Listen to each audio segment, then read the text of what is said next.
じゃあ続きをやっていきたいと思いますね。はい。こちらに映ってますのは、もうナザリックの面々とは全く関係ない、ユグドラシルとも関係ない、モモンガが飛ばされてしまった世界の住人の村娘です。なんで、もうこっからがっつりもう本当にオーバーロードの世界になっていくんですけども、まあ、エンリエモット、右側がエンリエモット、左が、ネムエモットですね。姉妹です。ね。ある村娘の、カルネ村っていう村の姉妹ですね。で、右がエンリ、左がネムですね。人間です。種族はつったら人間ですもん。ただの人間。なんで、本当にひ弱なんですけども、モモンガの気まぐれというかね、困っている人を見たら助けるのが当たり前っていうね、タッチミーの言葉がちらついて気まぐれ。言い方悪いと気まぐれで助けるんですよね、モモンガが。ね。最初は見殺しにしようとするんですよ。モモンガね、もうね、ないんですよ、その感情が。人としての感情が。鈴木悟だった頃の感情が薄れて、もうないんですよね。あ、人間が襲われてるな、みたいな。たまたま見かけるんですね。モニターで、その魔法のビューイングで。なんか村が襲われてるな、なんつって。なんか、人が殺されてるわな、つって言うんですよ、モモンが。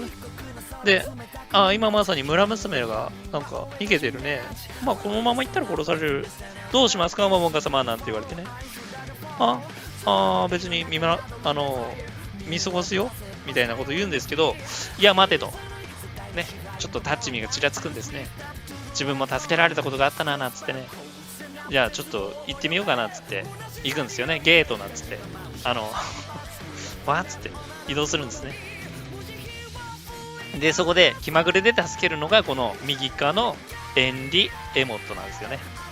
で、助けて、第一期でその村で、モモンガがいろいろやるんですけど、ここで助けたこの、特に右側のエンリ・エモット。これが、ゆくゆく、ものすごいことになっていくんですね。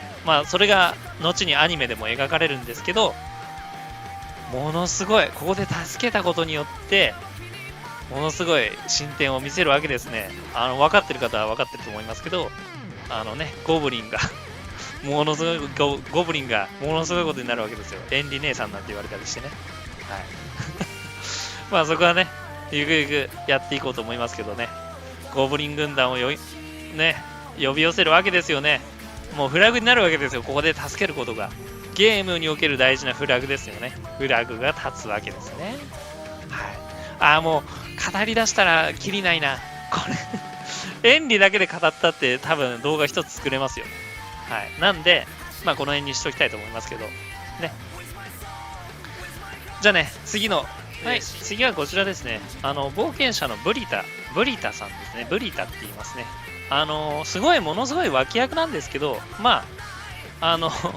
ラッキーガールと言いますか、女性ですけど、女戦士というかね、何回もなんていうんですか、死んでもおかしくない場面に登場するんですけど、難を逃れるんですね。たまたま、冒険者に扮したモモンガとナーベランの前に、出てくるんですけども、ね、ポーションを弁償しろっつってね、モモンガがユグドラッシュのポーションを渡しちゃうんですね。たまたま渡しちゃうんですけど、それがね、後に、なんていうんですか、うまいこと絡み合って、ウンヒーレアとかと知り合うきっかけになるわけですね。で、後にそれは全部作戦だったっつってね、本当は違うんですよ。たまたま、ナーベラルがね、もう問題事を起こしそうだからっつってもうポーション渡しちゃうんですけど、それが回り回ってうまくいくわけですよね。だから、鈴木悟はね、モモンガですけど、すごい運がいいんですよ。不用意に行った行動が後になんか上手くなったりしてね、結構結果的にうまくいくっていうことが多いんですよね。で、ブリダね、後に、血の狂乱の、ね、シャリエティアとも遭遇するんですけど、そこでも、この赤いポーションを投げつけて、ね。で、ハッとするわけですね。そこでシャルティアが。これは、ユグドラッシュのポーションですって、正気に戻るんですよ。ね、そこで助かるわけですね。本来はもう死んでてもおかしくなかったんですけど、そのポーションを投げつけることで命が助かるんですね。なんですごいラッキーガールですね。ラッキーガールとして覚えておいていただけたら結構ですね。はい。じゃあ次行きましょう。はい。次がこちらですね。はい。シルバー級冒険者の皆様はですね、漆黒の剣っていうね、名前をつけて活動しているエランテル付近ですね。エランテルで活動している冒険者ですね。モモンガがモモンになって、エランテルで、活躍するときに、出会う冒険者ですね。で、悲惨なちょっとね、末路をたどるわけですけども、その辺はね、また別でやろうかなと思ってますけど、見てる方はもう知ってるし、見てない方はね、今から言うこと、マジガチネタバレなんで、てかもうずっとネタバレ言ってるんですけど、なんで、本当に、もう今一で言いますけど、この動画を見るっていうことは、すいません、ネタバレがごっつり含まれてるんで、ネタバレ覚悟の上、ちょっとね、視聴していただけるとありがたいかなと思いますので、よろしくお願いしますね。はい、名前ですけども、左上の、男性ですね、がペテルモークでリーダーですね、漆黒の剣のリーダーで、戦士ですね。で、その右側にいるのがダインウッドワンダーで、ドルイドですね。はい。で、その下が、チャラチャラしてるチャラいのが、ルクルットボルブですね。ナーベルにちょっかいかけるたんび、きついこと言われるんですけど、それでもめげずに毎回ね、口説くっていう。はい。で、左下にいるのが、彼が、彼女なんですけど、本当はね。ニニアっていう名前ですけど、ニニアっていうのは偽名でして、漆黒の剣のメンバーに、本当は女性なんですけど、女性っていうことを隠してるんですよね、ニニアは。だからニニャについてはね、ちょっとね、別のね、動画でちょっと詳しくやりたいなと思うんですよね。それくらいちょっとニニャは、結構いろいろありまして、ね、あれなんですけども、ニニャには姉がいましてね、ツアレっていう姉がいるんですけど、ツアレニーニャベイロっていう名前の姉がいるんですね。生き別れた姉なんですね。で、その妹なんですけども、で、そのツアレニーニャベイロンのニーニャから取ってニーニャって名乗ってるんですね。ちょっと一気でね、残念ながらお亡くなりになってしまうんですけども、本当に悲しい最後を迎えるわけですけども、ね、女ということを偽ってね、冒険をしてるわけですよ。ね。本当にね、この漆黒の剣についてはね、詳しく、もうそれだけで1話の動画になるぐらい詳しくね、語りたいとは思ってるんですけど、ニニャが性別を偽ってた理由はね、オーバーロードの世界ではね、そのパーティーに異性が混じる。要はね、ルクルットたちは、3人は男性ですよね。で、そこに女性1人が混じってしまうと、問題が起きる。ね、異性が加入すると問題が起きるからっていうことで、パーティーにもしかしたら入れてもらえないかもしれないっていうことがありまして、それで、ニニャは隠してたんですね。多分ですよ。おそらくね。で、ただね、最後、死に際にね、他のメンバーがニニャを逃がそうとするんですね。なんで、もしかしたら他のメンバーはもう気づいてたのではないかっていう風には言われてますね。はっきりとしたことは語られませんけども、作中ではね、アニメ中では。ただ、そう思うと合点がいくというかね、結構ね、しっくりくる、正解なのかなと思いますね。もちろん違う考え方もあると思いますけど、私はね、その考え方が一番しっくりくるかなと思います。はい。で、ニニャの姉の名前ですけども、姉の名前はツワレ・ニーニャ・ベイロンで、ニニャのじゃあ本名はっていうことなんですけども、本名がね、私、オーバーロードのゲームでオバマス、マス・フォー・ザ・デッドっていうね、スマホアプリやってるんですけども、そちらにね、ニニャのフルネーム、本名ですね、が出てきました。なんで、仮にそれを本名とするのならば、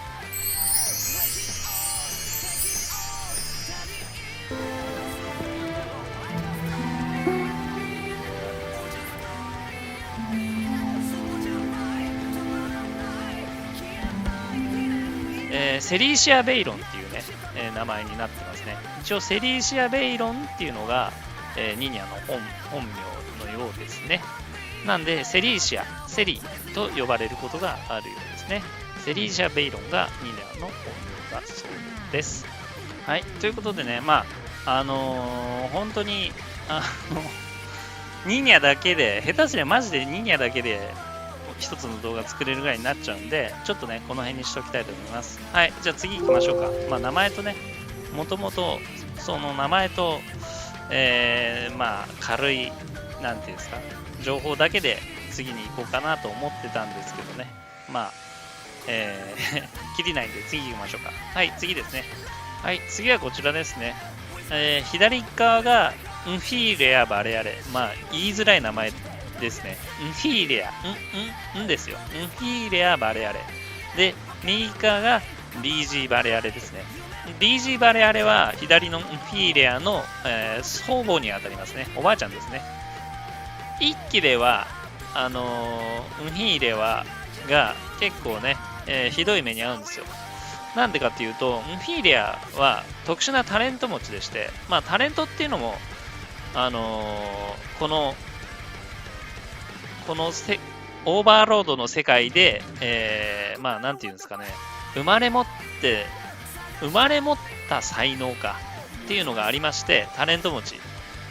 ね、さっきのニニャもタレント持ちなんですけども、結構特殊なね、タレントを持ってるんですよね。そのタレントっていうのが、どんなアイテムであろうと、使えるっていうタレント持ちなんですよ。この世界において、オーバーロードの世界において、使えないアイテムっていっぱいあるんですね。こいつはこのアイテムが使える。けどこのアイテムは使えないっていうのがあるんですけど、このムフィーレアは、何でも使えるっていうね、何の相手でも使えるっていうタレントを持ってるんですね。なんで、クレマンティーヌとカジットに狙われてしまうわけなんですよね。ただ、これは危険なタレントなんですよね。かなり危険です。何の相手でも使えてしまうってことはね。このンフィーレアとバレアレは、リージーはもともとクス氏なんですけど、ね、そっちより、あらゆるマジックアイテムを使えてしまう方が重宝されてしまうというね。後々ね、ポーションの制作にも関わってくるわけですよね。ナザリックに。ね。その辺もね、また詳しくやっていけたらいいかなと思います。一期ではかなり、後々も結構出てきますけどね。はい。じゃあ次行きましょうか。はい。次はこちらですね。皆さん大好き、ガゼフ・ストロノーフさんですね。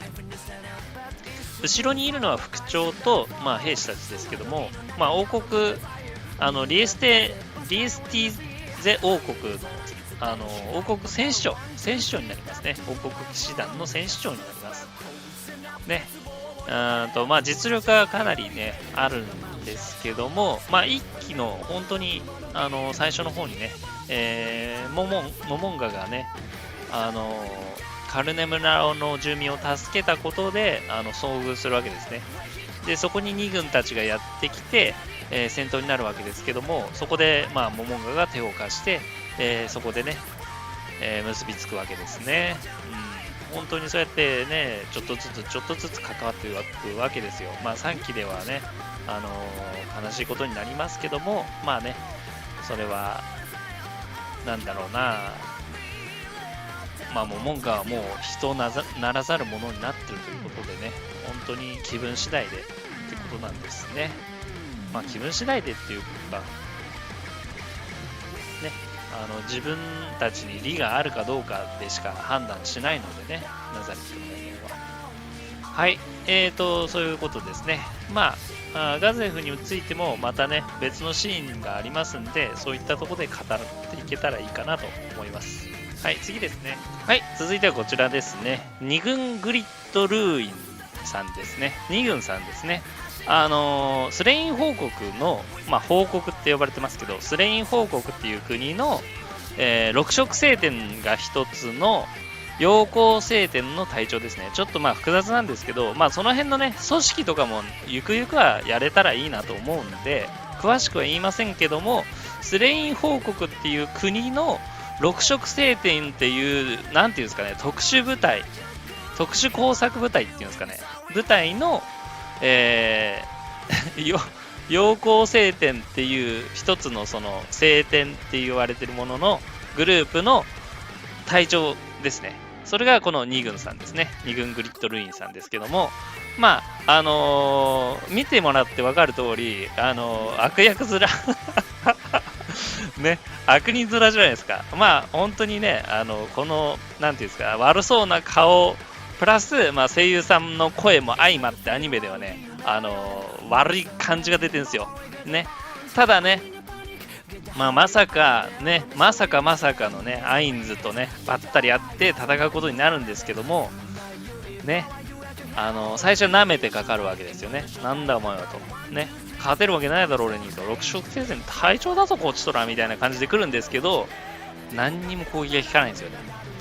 僕の手すら全然効かないみたいな感じで、最後は、部下を盾にして自分だけは助けてくれみたいなね、くずっぷりをくずっぷりを見せるわけですけどね。まあそこがちょっとしか出てこないですけど、まあそういったところがね、垣間見えるね、まあ強烈な、ある意味強烈なキャラかなと。まあその辺のね、あと、下りももしかしたら詳しくやるかもしれないですね。はい。じゃあ次行きましょうか。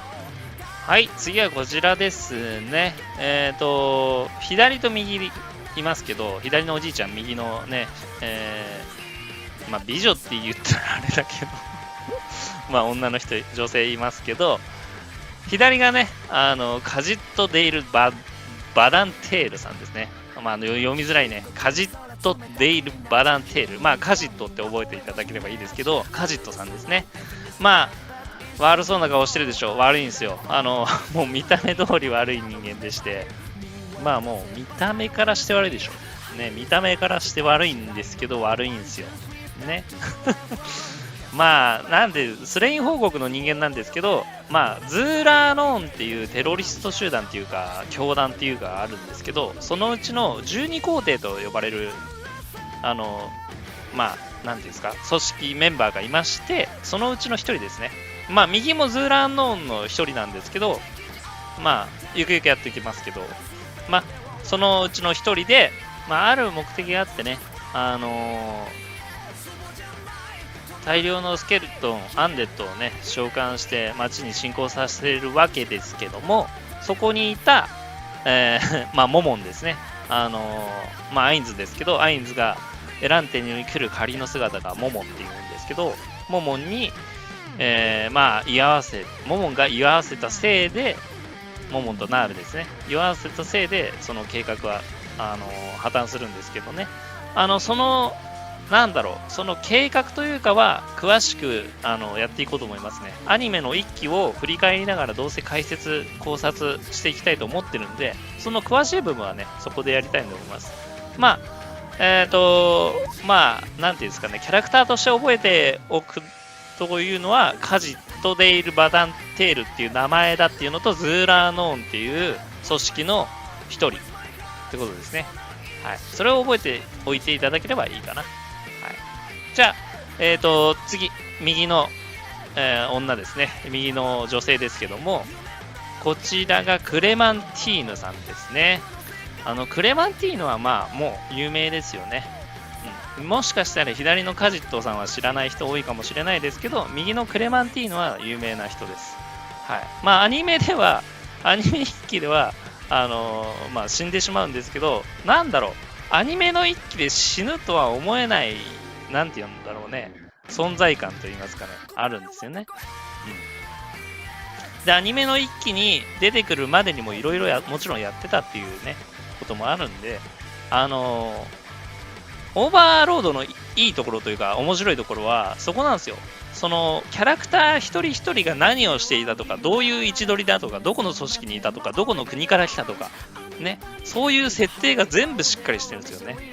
なんて言うんだろう、時系列っていうかね、細部にわたる脇役の脇役の脇役で一気に出てきて、ポッて死んでしまうキャラクターでさえ、どうやって生きてきて、どういう目的があってここにいて、どうして、それをやろうとしているのかっていうのが全部ちゃんとしてるんですよね。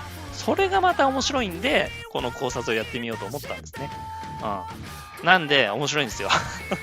とにかくその裏取りというか、その生きてきた、その、なんていうんですかね、物語、一人一人に生きてきた物語があるのが素晴らしい作品なんで、ね、ぜひ皆さんも、楽しんでいただけたら嬉しいですけどもね、私は楽しんでますけども、ね。この右側もさっき言ったけど、ズーラーノーンの12皇帝の一人なんですけど、ズーラーノーンっていう、組織、教団の一人なんですけど、人間の中ではかなり強いんですよね。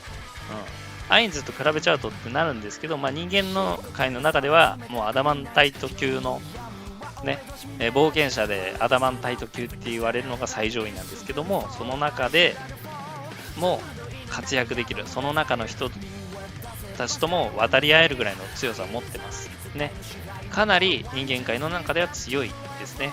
で、なんでそんなに強いかっていうと、もともとこのクレマンティーヌもね、スレイン王国の人間なんですけども、スレイン王国の人間っていうだけじゃなくて、元漆黒聖典っていうさっき言った2軍の陽光聖典みたいな6色聖典のうちの一つに漆黒聖典っていうのがあるんですけど、その漆黒聖典の第9世紀っていうメンバーだったんですよね。なんで強いんですよ。基本的にその6色聖典に所属してる人間は強いんで、元漆黒聖典っていうね、第9世紀っていうところの、強いお姉ちゃんですね。で、これも、なんで、エランテルにしてズーラーノーンに入ってるかっていうのも詳しくまたやりたいんですけど、そこはね、なんていうんですかね、背景とかは詳しくやっていきたいですけどね、やっていきたいです。今回はアニメの一期では、とりあえずこの左のカジットと組んで悪いことをするわけです。簡単に言うとね。で、そこをアインズが阻止するっていうところなんですけど、そういったところが見どころではありますよね、一期のね。詳しいことはまたね、やりたいと思いますんで、その時によろしくお願いいたします。はい。じゃあ次行きましょうか。はい。続いてはこちらですね。はい。ブレイン・アングラウスさんですね。死を巻く剣団っていう傭兵団がありまして、そこの団員ですね。団員の中ではかなりの、やり手、実力があるんですよ。団員の中というよりは、リエステーゼ王国の中でもかなりの、強い部類に入りますね。なんて言ったって、先ほど説明したガゼフさんといい試合をしたんですよね。だからガゼフ・ストロノーフと同等の実力があるというところで、人間界の中ではかなり強い方なんですよ。ただね、シャルティアと会っちゃうんですね。悪いことに。シャルティアと会って、戦うというかね、切りつけるんですけど、小指の爪一本で、ね、裁かれちゃうんですね。それでちょっとね、逃げ出して、ちょっとおかしくなっちゃうんですね。ただね、2期で、クライムと出会って、ね、セバスと出会ってちょっとずつ変わっていくんですね。なんで、ちょっと出て死んじゃうとかじゃなくてね、後々までちょっと出てくるキャラクターなんで大事な人ではありますけど、もともとっていうか一期で出てくる立ち位置としては死を巻く剣団っていう傭兵団とはあるけど、その傭兵で雇われる以外は野党として活動してるようなんで犯罪集団なんですよね。なんで一期で初めて出てくるときは犯罪集団の中にいて、シャルティアと出会って、切りつけるんですけども軽くいなされて逃げるっていうちょっと情けない姿が描かれるんですけど、後にねそのシャルティアにも一矢報いる、一矢報いるというかね、ちょっとやることがあるんですけど、そこはねまたやっていこうと思いますけど、そんな位置取りです、一期のアニメの中ではね。はい、成長が楽しみなキャラクターではあるといったところでしょうかね。はい、じゃあ次行きましょうか。次。はい、続いてはこちらなんですけども、いっぱい出てきましたね。こちら。はい、こっちはちょっとね、詳しくやっていきたいんですけども、多分この辺でいい時間に今なってると思います。ね。ここはね、ちょっと結構語りたいとこなんで、ここでちょっと一回区切らせていただいて、次回で最後という形にしたいと思います。ね。多分いい時間になってると思うんですよ。オープニングの第2回目ですね、これが。で、次第3回目で次でラストになると思います。オープニングの考察はね。で、そっからはいよいよ、アニメの本編を考察していきたいと思いますんで、ぜひお付き合いください。ということで、今回はここまでにしたいと思います。ぬこにんでした。ありがとうございました。バイバイ。